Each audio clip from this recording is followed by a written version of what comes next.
Alright, hello and welcome back to Quest for Glory 2, playing as our magic user Dark Wolf. Let's sleep till dawn and head off to Raseir. So we get woken up early in the morning by Shameen. We take our new Saurus, which is a gift from the Sultan, and prepare to ride off with this caravan.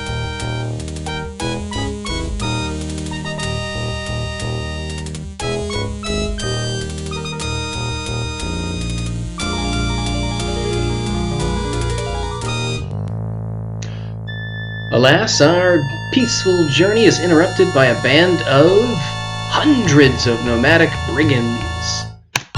Situation looks grim. Time for a huge battle, or a pleasant intermission. So we skip right through the fight and wake up the next morning smelling like victory. Alright, let's carry on.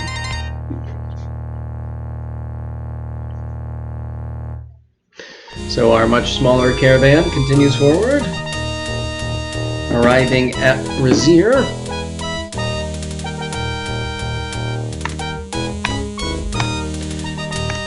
We step off and approach the gates, only to be met by the captain of the guard, Kaveen, who does not seem to be a big fan of ours. He says whether or not we're going to behave, and we say yes, we will.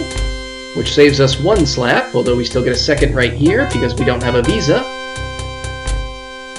And now we do have a visa. Wonderful. Alright, now begins one of the worst parts of the game, where we come into Raseir, we sit and meet Senor Ferrari here. Interesting gentleman. Perhaps he's one of the sticky bandits. Basically tells us, don't try to make too many changes. Don't try to rock the boat. You may actually find that you like things here the way they are, and things won't necessarily go well if we try to change them. Offers us a drink, which we could get some gin, but I think let's just get a coffee. A coffee that Wilmer makes for us that tastes oddly chemical in nature. And Ferrari tries to pump us for information, but unfortunately we're made of a little bit sterner stuff than he anticipated. But he does want to talk to us later. So, what we do now is just sit here in town, or if we want, we can roam around the desert, but there's no real difference and no real need. So what I'm going to do is just pause here and wait for the day to waste away, and I will come back at nighttime. So, hang on. Alright, we are back in business, and as soon as we step outside in the nighttime, we are accosted by these guards who demand to see our visa and drag us back to the inn. As we come in, Ferrari asks us to sit so that we can talk. Basically tells us about how the old Emir was removed and how Kaveen and his master have established a new order where the weak have fled or perished and only those who are strong and adaptable remain. He believes that we are strong, but he is uncertain how adaptable we are. Then invites his friend Ugarte over for us to meet. Ugarte claims to have some information that we would like if we give him money, which, sure. Tells us that Kaveen is having us watched at all times, and just points out the fact that it's certainly not normal for the captain of the guard to meet someone as they enter the town at the gate. Alright, and then they say that we got a room in back that we can use, which we might as well do. Sleep fitfully all night as these rats pull at us. Alright. And now we're going to go see a little scene up north.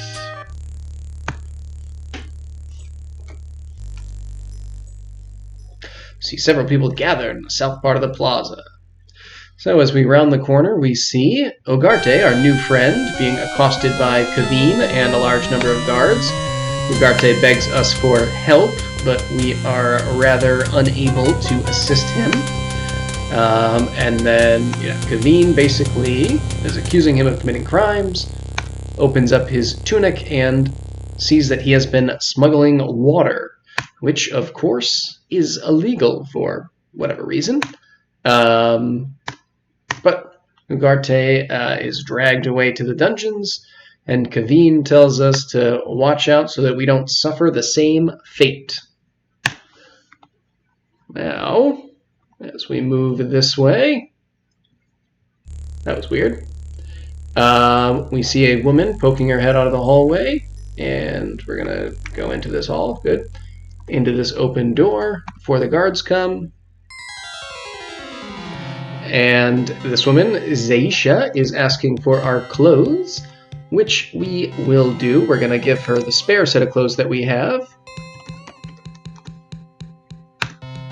which luckily, apparently, includes a wig, as she now has blonde hair, or maybe she just had that prepared, who knows. And then she also needs our visa, which we will give.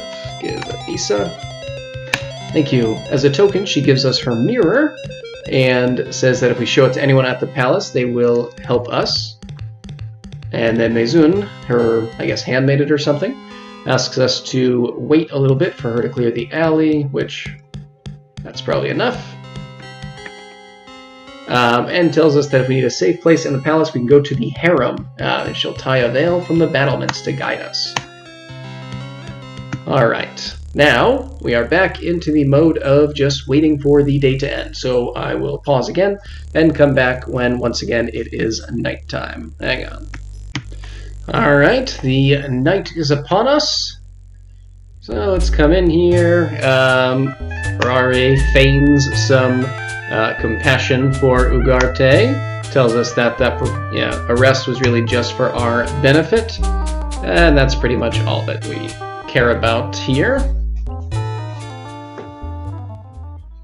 So we go to bed for the evening, and as we awaken, the guards are unfortunately waiting for us outside to arrest us for whatever law they decide we broke. I think I could take them. There weren't that many. So we are led to the dungeons of Raseir. So there are two things that we have to do here in order to escape. First, we need to make friends with this kata, so we will show them our pin, which is the only item that we still have. And that causes him to decide that we must be a friend. Now, we need to open this gate here. And we can also, you don't really need to do this, but we can fetch our equipment, just in case you feel like it. All right. Very good. So he leads us through, and normally he would tell us to pick up our equipment first, but since we already have it, he just leads us right away. And tells us that tomorrow they are planning to attack the palace to try to overthrow the emir.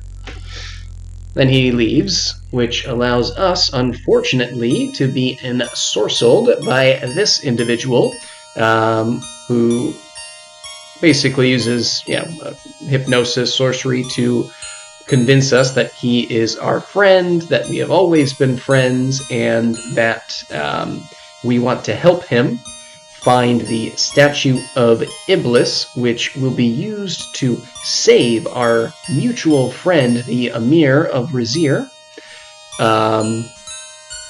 And all of this he, expresses as a thing that, we already know, and he's just reminding us of that fact. Which brings us out to this lost city in the middle of the desert, where Adavis is trying to open this door that cannot be opened, reciting to us his translation of the prophecy, stating that the prophecy foretells that the events, including the release of Iblis, are to happen today. However, the light from the constellations won't actually be in the appropriate alignment until tomorrow, and he cannot understand how we are supposed to make that happen, or rather how it is supposed to happen. So he asks us for assistance, although I think he's really just trying to mock us. However, we do still hold the answer. We need to redirect the beam of light from the moon by using the mirror given to us by Zunisha? I don't remember. And that allows the door to be opened. He also, luckily, tells us the name of power here, which we will need shortly. Alright, so we'll go in and collect the Statue of Iblis. Now we are currently a little blind, so let's use our lamp and roll through here. Now, we have to be careful about where we step and when we jump. That was a little late. So, right when this log gets to the bottom of the waterfall, we will jump on the log, and then as we get to the end, we'll jump off the log.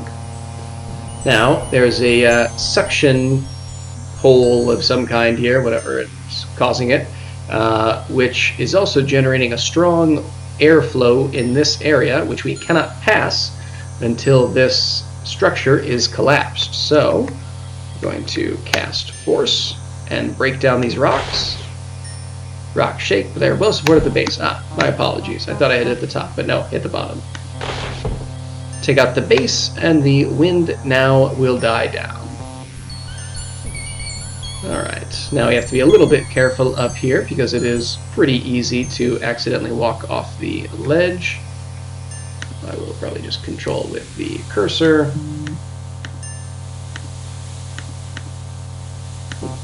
And there we go. Well, it had to happen eventually. Let's hope we don't pay for it by accidentally jumping in the water.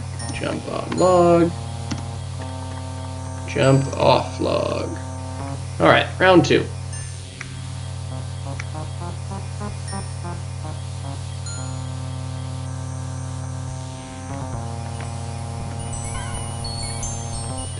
Just gets hung up in the oddest places. Alright, let's try this again. We'll try to stay a little more on the inside. Or not. I mean, it's just not that hard not to walk into a wall, you know? At least that's how I've always felt. Now, this room can be a little bit tricky if you happen to get caught in a flame burst. Sometimes the lag of the game catching up allows you to get caught in this kind of endless stream of being hit by fire, which we will hopefully be able to avoid. But sometimes there's just not a lot you can do. This is a good example. There we go. Luckily that was just a couple of them. We'll make sure that our health is still okay. Yeah, it's fine. Alright, oops. Coming through here, and out the door. Wonderful. Alright, now we'll come up to the edge and cast Levitate to float down. Now, as we approach the door, we must speak the name of power.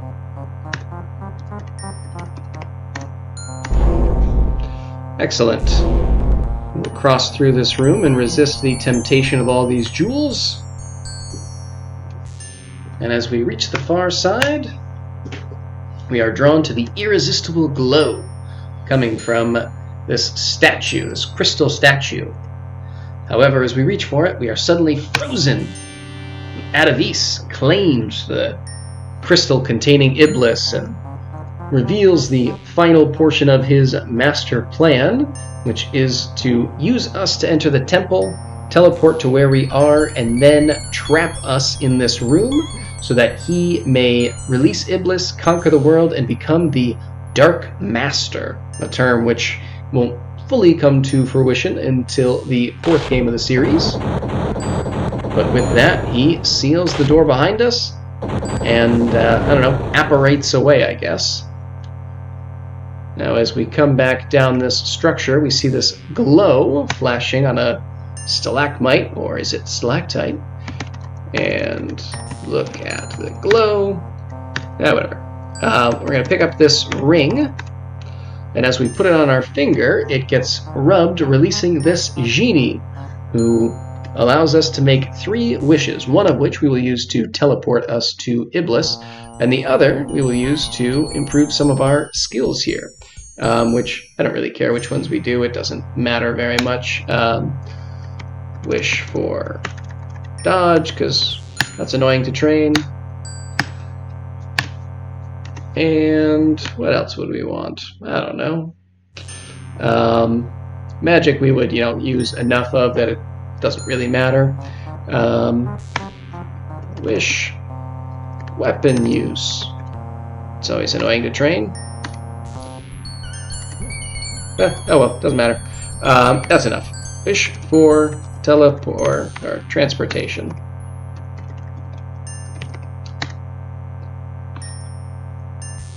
Well, I can kind of grant you that wish, but it has 2 problems. First, I can only teleport you to where Iblis is now, and second, if that's the last wish I can grant, you have to make all your other wishes first. Okay, sure. Wish, strength, whatever. Actually, vitality. There. Okay, I'm not interested anymore. Wish, teleportation.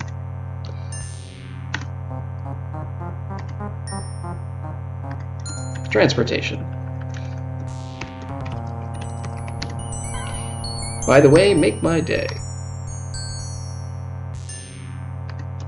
Oh my god, just teleport.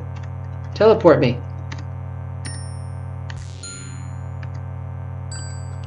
I have never had anywhere near this degree of difficulty.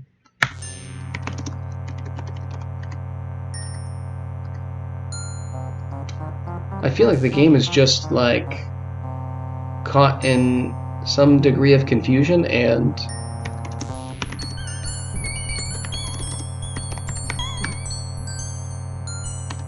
alright, there we go. That was ridiculous. Anyway, we are finally here, so the genie is gonna tell us that we need to get moving, after which Sharif will come out and tell us that they are about to attack the palace. As soon as we hear from him and he leaves the screen, we will end the video, and when we come back next time, we will move forward with the end of the game. Yes, the underground plans to attack. But alright, so when we come back, we will move through the end game sequence, but until then, see ya.